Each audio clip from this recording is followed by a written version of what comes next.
Welcome, Better Minds community. How are you doing today?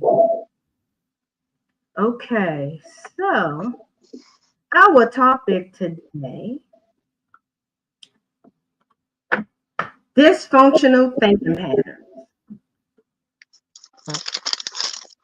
Dysfunctional thinking patterns, okay? Stopping your blessings. Family, why are you stopping your blessings? I am also on YouTube, so that's what me looking down. I'm looking down at my YouTube community. And I got the TikTok community up there. You're going to also hear a special guest. She goes by the name of Butter Bay. She is a clothing designer. So she's tuning in as well on this topic. So, dysfunctional thinking patterns. Why are you stopping your blessings? This is what this is all about. The way we think can put up many obstacles. Let me get this going. So I'm going to read this and then we're going to get into it. Life is full of challenges and obstacles that can bring us down and fill our minds with negativity. However, it's important to remember that our mindset plays a crucial role in how we overcome these challenges and stay positive. Okay? So, that's very important. Just want y'all to know that. Yes, it's inevitable for us to not think negative. However, we can combat that with positive things that we can do. Is there any dysfunction going on in your life, Butter Bay? Of course. When you work what I work, when you got baby daddies like I got, and come from a childhood of emotional, physical, and verbal abuse, you definitely gonna have a lot of that. This is true. Abuse. Now, I will say this.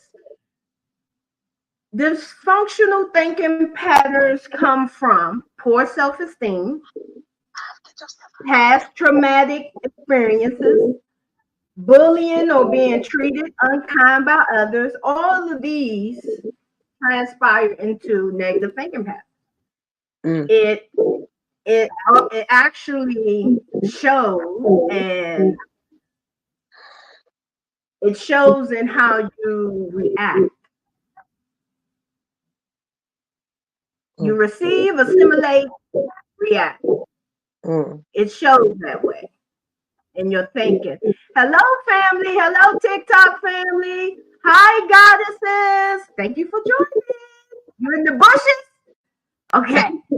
You want to look out in the bushes. I got you. Okay, but if you want to see my guests, come on over to YouTube. Better Minds Evolving. Go on my profile. Click the YouTube link and you can see my special guest. Okay, so I can also say that I have experienced dysfunctional thinking patterns as well. I know how to combat negative thinking. I know how to be like, hey, get the hell out of my head. Oh, that's not how I'm thinking. We ain't doing that. No, move on next. That's pretty much what you have to do to combat these things, right? So, do you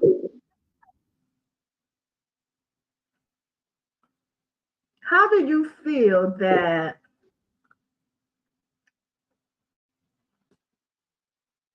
dysfunctional thinking patterns lead to addiction? Oh gosh. Can you use the word addiction and toxic? I mean, Is the the same addiction thing? are toxic. I mean, toxicity. I mean, I feel like they kind of go hand in hand when that, because sometimes you don't even know that's what's happening because you're so used to it. It's what you know.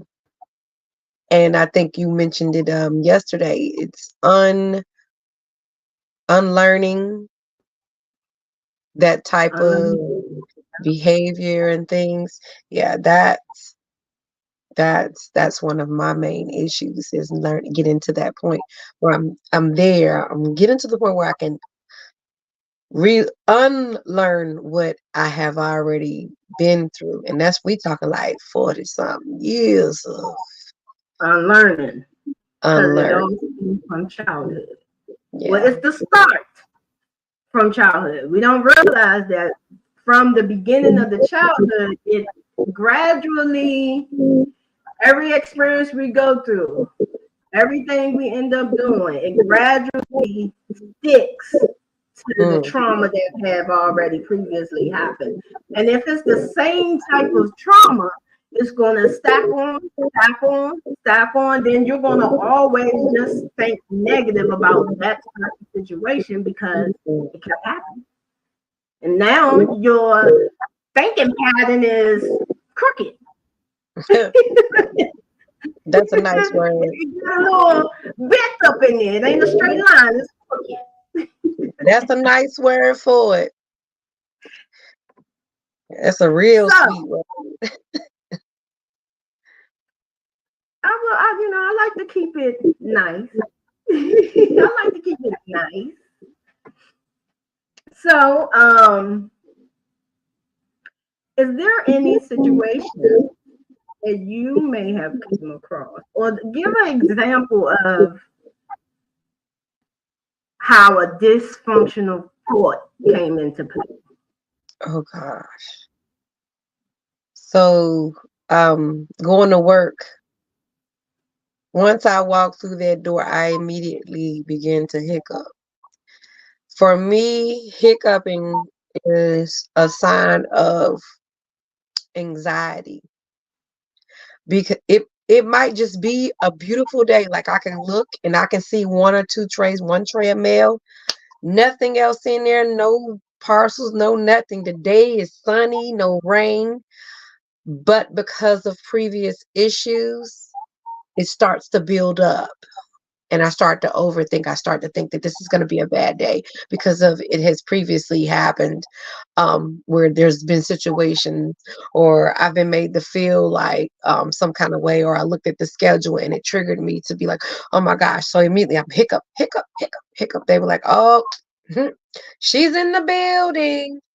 And it gets bad.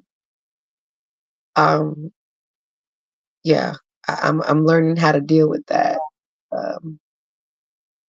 I'll take a break, 10, 15 minutes, or I'll put one of my detective shows on, Murder She Wrote or somebody. And I don't care if anybody around because it's an open floor. I don't care if they can hear me or not. It's not interfering. And matter of fact, I'll be honest with you, I don't care. I'm gonna play it in order to bring me out of that spiral of everything that could possibly go wrong and the stressful mode, the anxiety mode, like it builds. And then once I put that on, if I don't have that for that day, for the rest of the day, it's going to be like that. But once I put that on, I do, because it's a lot of stuff that, like I said, people have been made to make me feel, or something has triggered me from my past that has automatically got me going on go mode, bells, whistles, everything is going. But yeah, work is definitely it. Well, the good thing about it is you know how to combat that. You know how to Turn that negative, positive. Look at that math. But in the sense of the math, 2 negatives equals a positive, right? Now let's dissect this a little bit. I'm gonna play around with it because that's just what I do. I play around. What you do? That's what you do. Don't get no ideas. But however, 2 negatives equals a positive. Now, why would 2 negatives equals a positive? Because within them 2 negative experiences, you should have learned your lessons, which will bring out this positive. I'm just playing with words. That's all. But you speak facts. Facts. But, so let's this was an article that I had came across, and we're gonna dissect this thing. We're gonna dissect this thing real quick.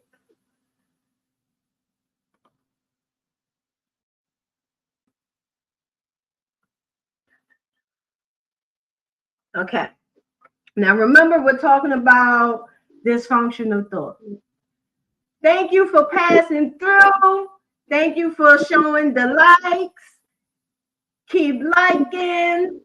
If you want to see who I'm speaking with and you want to come to the stage, go to YouTube, go to my profile, click on the YouTube link, and you will see the special guest that I'm speaking with. She's a graphic designer, so she does make clothes, hats, and cakes. So if you're in the North Carolina area, I'm going to need you to email us because all kinds of cakes, designs, everything. Anyway, we're on dysfunctional thoughts. So I'm about to read an article from transcendrecoverycommunity.com that talks about this. And we're going to dive deep. We're going to see what all this dysfunction is about. That's right. That's right. Okay. So sometimes dysfunctional thoughts can become a way to cope with a chaotic family environment or a challenging emotional circumstance or trauma. We tell ourselves what we need to hear in order to cope. Dysfunctional thinking patterns become obstacles to seeing your life clearly. They can cause jumping to conclusions, assuming the worst, and distorting the facts. Common dysfunctional thinking patterns are listed below. And we're going to go into each one. But just from that, the obstacles that we put in front of our own selves through the trauma we experience, because we fear it's going to happen again, and because no one likes their heart broke, no one likes to feel that pain. Don't know, everybody's tried to avoid it. Now within the avoidance, that's a whole different topic, and if you want to learn about it, I already went through it. Just go through Better Minds Evolving and pick your topic. I got you. However, with this dysfunctional thinking pattern, let's put it like this. For example, if I say, and I'm trying to be the best, example, I'm just started being a Zumba instructor, and I want to be one of the best Zumba instructors that, help people lose their weight, get active, become more full of range with their emotions. I fear that people might not look like me or might not want to come to my class because of my size. So because of that fear, I won't go to no gyms to apply for a Zumba instructor position, which I would get. But because of the fear, I won't apply. So I'm putting an obstacle in front of myself. Don't do that. You gotta stay positive. You gotta believe, and don't be scared to fail. Failure is success, because it lets you know what you can do, what you can't do, what you need to add to, what you need to delete. Don't be scared to fail. Any thoughts on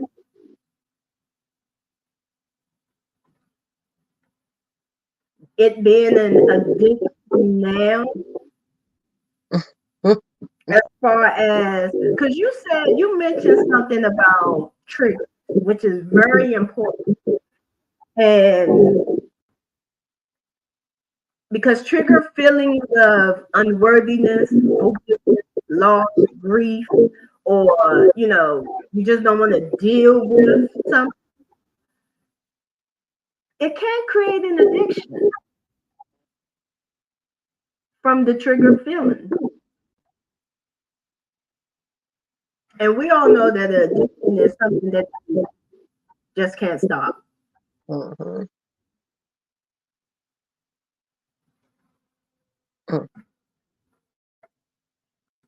Just can't stop.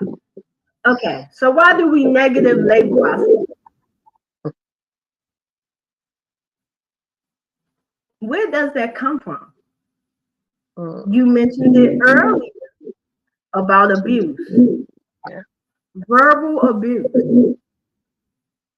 That's where the negative labeling comes from. If you had those parents that was like, you never gonna be nothing. Teachers, whatever. And they kept constantly saying, all of a sudden you believe it. And so you're living a life of being nothing and not caring because that's what everybody said anyway. Right. Just gonna go with that's the flow. Abuse. Right, that's abuse. We can't do you just can't do it. Parents do better. We're raising a lot of unhealed children that's becoming terrible, toxic adults. Yeah. They're becoming our parents. They're becoming our parents times 20. That's where the control mechanism comes in. Right. So, reading on negative labeling of yourself. Labeling yourself as no good can cause low self-esteem, of course, as we know, and take away any motivation or energy you might have. It can become a self-fulfilling prophecy if given enough energy and attention. So why label yourself as no good? But as I said earlier, you will start to believe it when you will do good. You're speaking it into your life. You spoke it into your life. That's what we talk about with the negative thinking patterns. You got to get out of that. The more positive you start thinking, the more you can manifest the things that you want in your life. You got to be positive. You got to have gratitude. You got to have an open heart. You also have to have discernment because you don't want to be you. You don't want to be bullied. You don't want to be taken for granted. You don't want to be stolen from. These are things you don't want. So,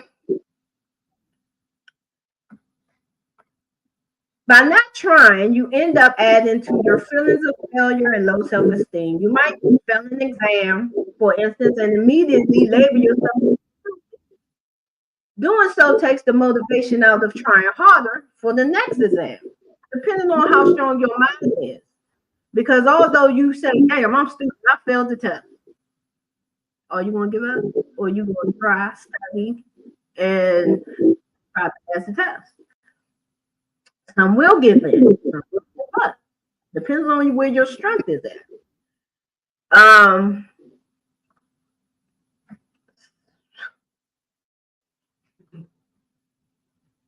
Negative labeling of others. Judgment.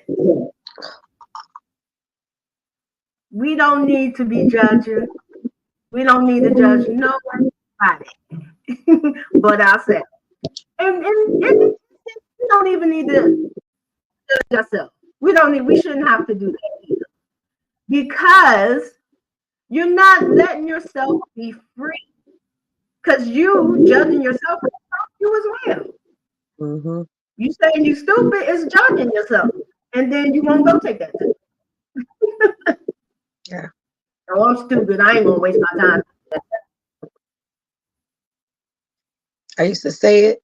I used to say it to myself while I'm on the route. I'd be like, y'all know I'm the slowest. Y'all know I'm the slowest. And then one day I was like, stop saying that. I'm efficient. I give quality work. The moment that you start, because I started believing that I was the slowest. But then I realized, I'm like, you getting in here before the regulars on their routes. This is the routes they've been doing for years, 10, 15 years, and you getting back before them. You're efficient. You do quality work. You deliver everything you're supposed to deliver. So in some way, I made myself feel and believe. Nobody, and then the craziest thing is Nick said the other day, oh, the reason why that supervisor I was telling you about took me off of her Sundays. Oh, she's slow. The reality is no, I do my work. I get it done. I'm not slow. I'm efficient. And I'm not going to let you rush me into making a mistake because I might have to pay for that mistake or I might get hurt in the process of me rushing to satisfy your ideal of what the job needs to, as fast as I need to go. And you ain't never ran a package of mail in your life. So yeah, I definitely can relate to that.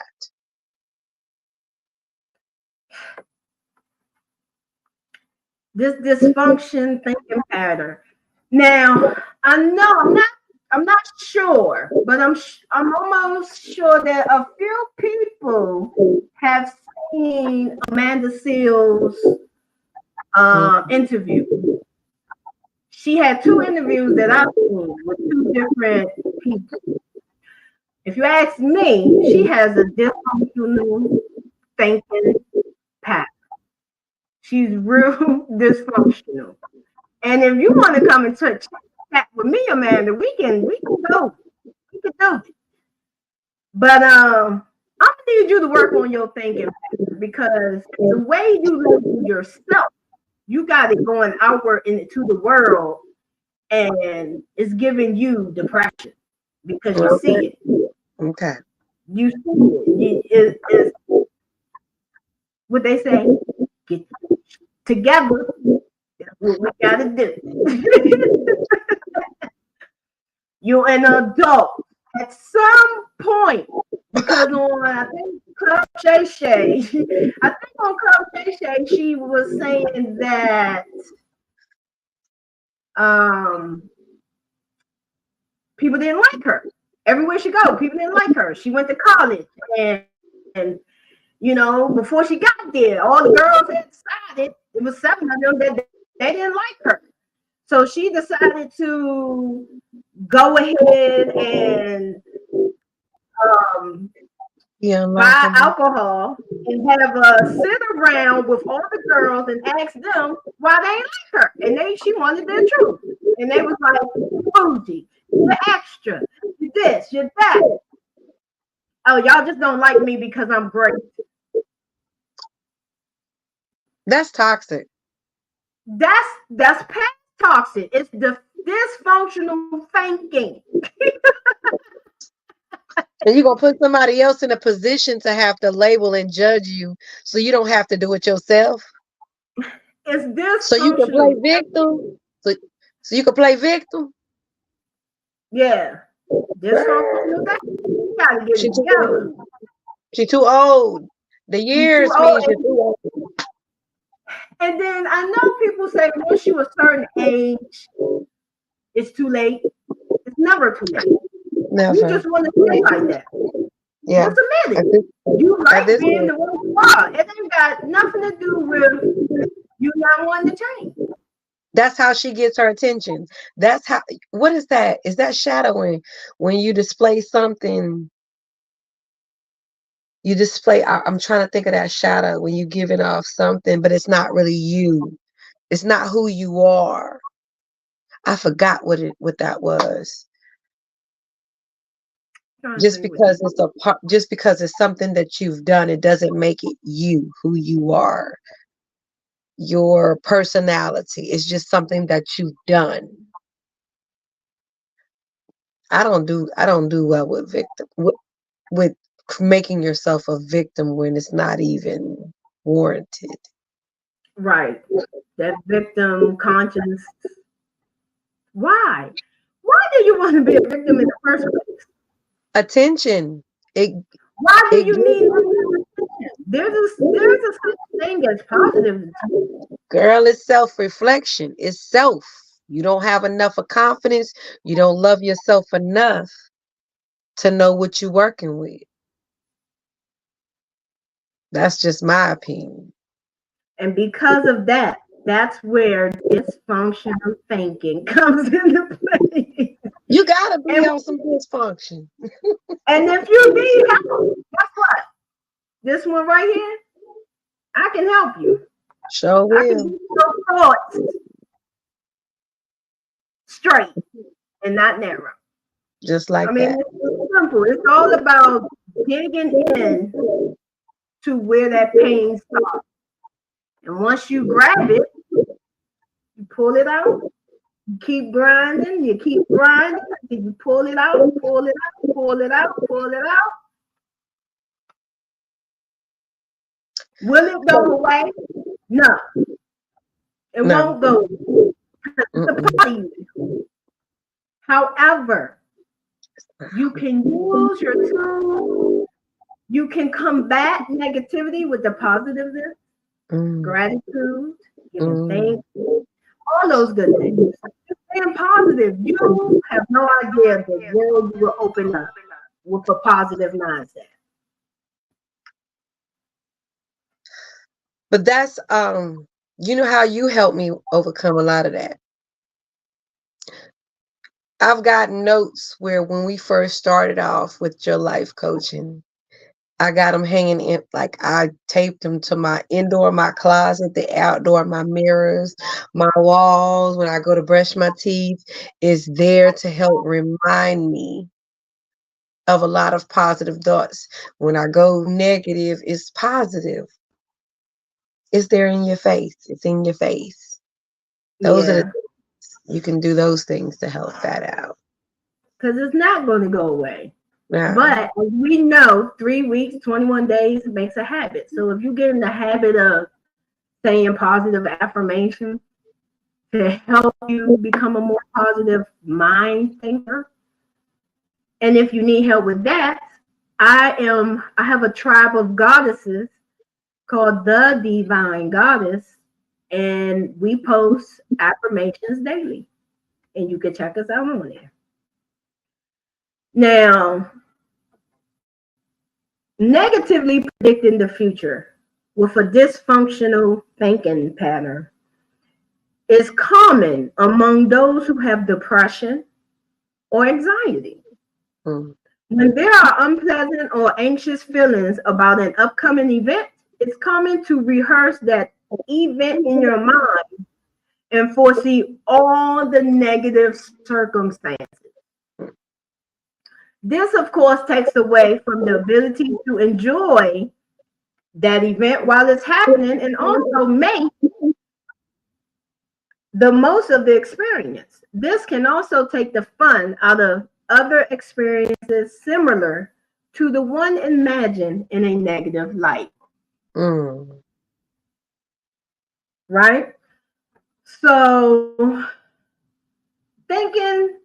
having a negative prediction of your future with a dysfunctional thinking pattern, it stops you. Depression, anxiety is the battery to you predicting your future negatively of an event, environment, anything you got going on in the future. It's you predicting it in a negative way because of your dysfunctional thinking. And I'm going to keep saying dysfunctional thinking because that's what it is. Your mind is not functioning right, period.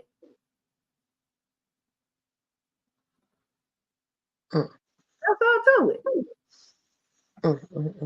Why do we sit here and put all these blocks in our way? I don't know, but I'm here to help y'all get out of that block because we need to heal this world because that's a bunch of chaotic, crazy, unhealed people in the world, and you're going around everybody in your path. I'm gonna need you to sit your ass down and go get healed.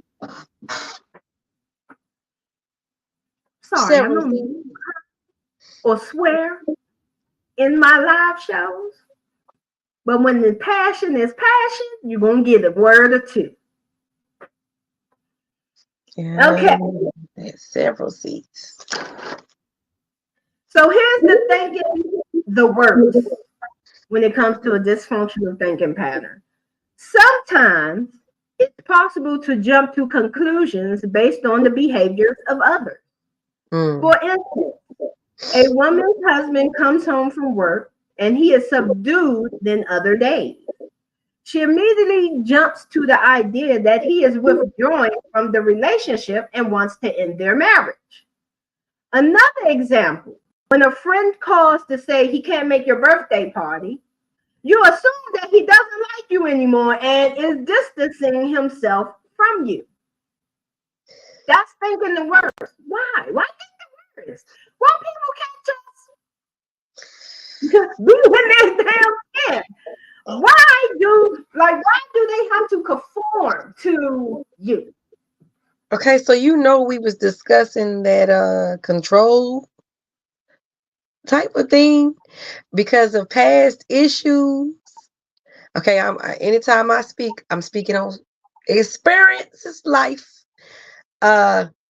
Yeah. Okay, so I'm not bad addicted with that, but I have been known to have thought that something's gotta be wrong, but it's only because of past issues. Because when I wasn't thinking that something was wrong, it actually was wrong. And that might be because of maybe some red flags that I didn't see because of me giving everybody the benefit of the doubt and not really having that discernment that you spoke on earlier. So I definitely know that for sure it's for me, it's definitely past experiences. And for some people, maybe some people just toxic as ever. I said some people just like being like that. And if you do like being toxic, rude, whatever, dysfunction, if that's you, be that over there. Don't include people that don't want to be a part of it. Don't do that. Be by yourself. Yeah. Sometimes misery needs to be alone. Fuck having company. Misery needs to be alone all the time because we ain't got time for that. Stay there. We do not need misery because misery is not nothing nice. And remember, you spoke on addictions, and I can say, like, I've seen me observing how people's behavior. I've seen a woman like really stalked me on a different level, but she stalked somebody else. And at first I didn't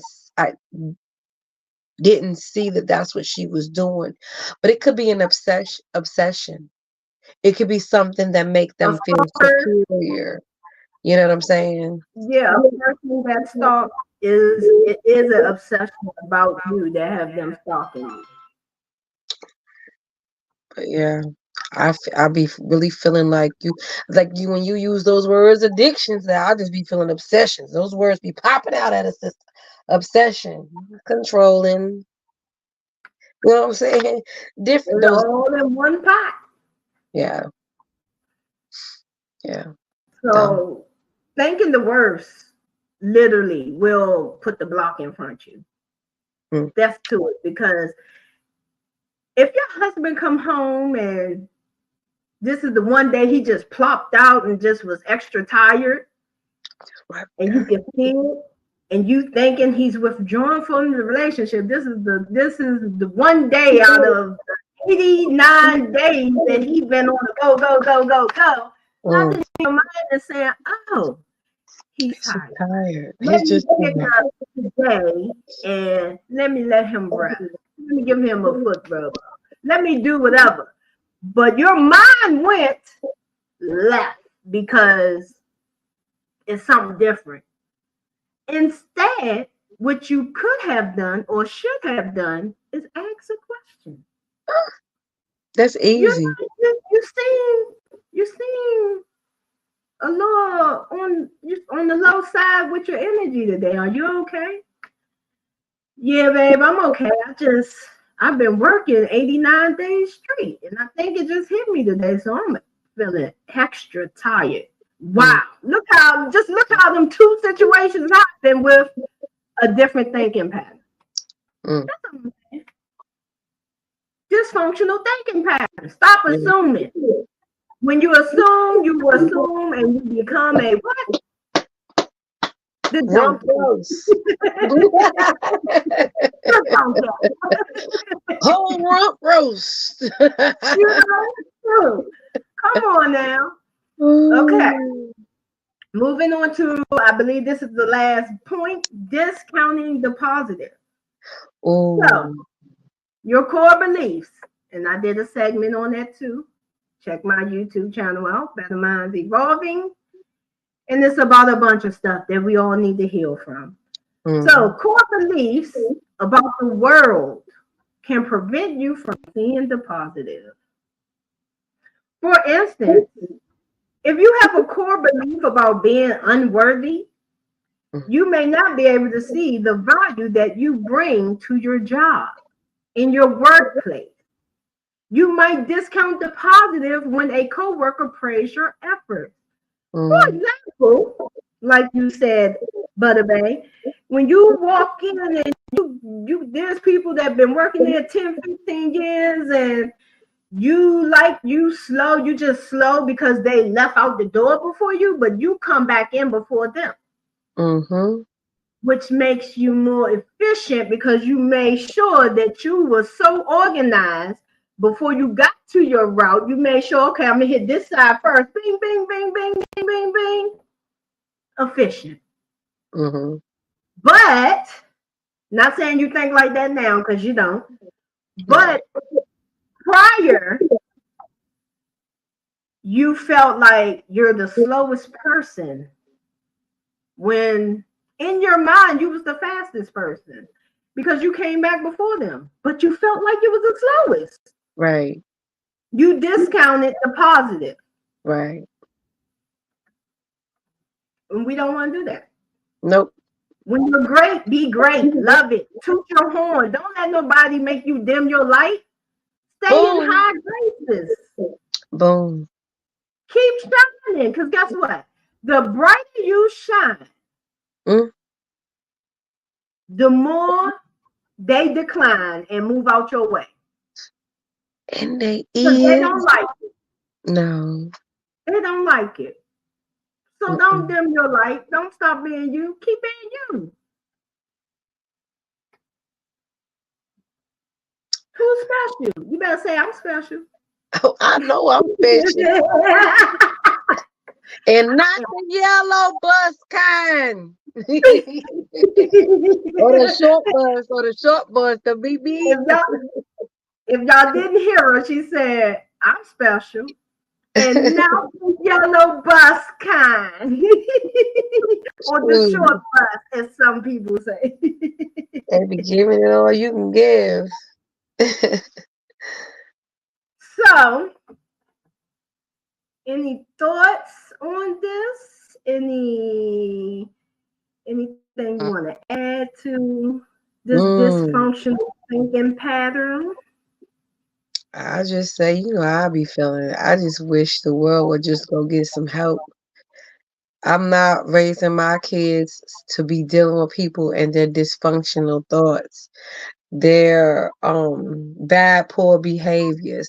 I'm not saying that they're perfect, but when you know and you see things and you're raising them like to be great or better than you felt about yourself or better than what you've observed, and then this is what they have to go out there and deal with, because once you have that light, somebody's going to try to dim that. And if you have any triggers, If you don't handle your triggers, that's gonna trip you up every time. And especially if someone knows your triggers. If people, if someone negative know your triggers, they're gonna trip you up every time because they want you to be triggered. Yes. Yeah. You gotta know how to control that. Yeah. But accept it. It is what it is, and that you're gonna do better, and that everything is gonna be all right at the end of the day. Cause look, listen, might be a storm going in that building, but when I get home, it's sunny. It's sunny, no clouds, no rain. Cause now I'm off. I done made my money for the rest of the day. Exactly. And we're gonna keep that going. That goes. That goes. So this was very good. I'm glad we had this conversation because we all need it. There will be more and tons more because it's time to talk about this stuff so we can put action into play. Boom. That part. So I'm gonna leave. We will leave with a quote. And the quote is, there are so many great things in life. Why dwell on negativity? Coming from our young ladies in there. Hey, hey now. Hey, hey now. And with that, make sure you do not allow no one to dim your light, baby. Shine. That's what it's for. You got to shine bright. And the brighter you shine, the further away they'll go. Peace, love, and blessings. Thank you for joining Better Minds. And I hope to see you soon.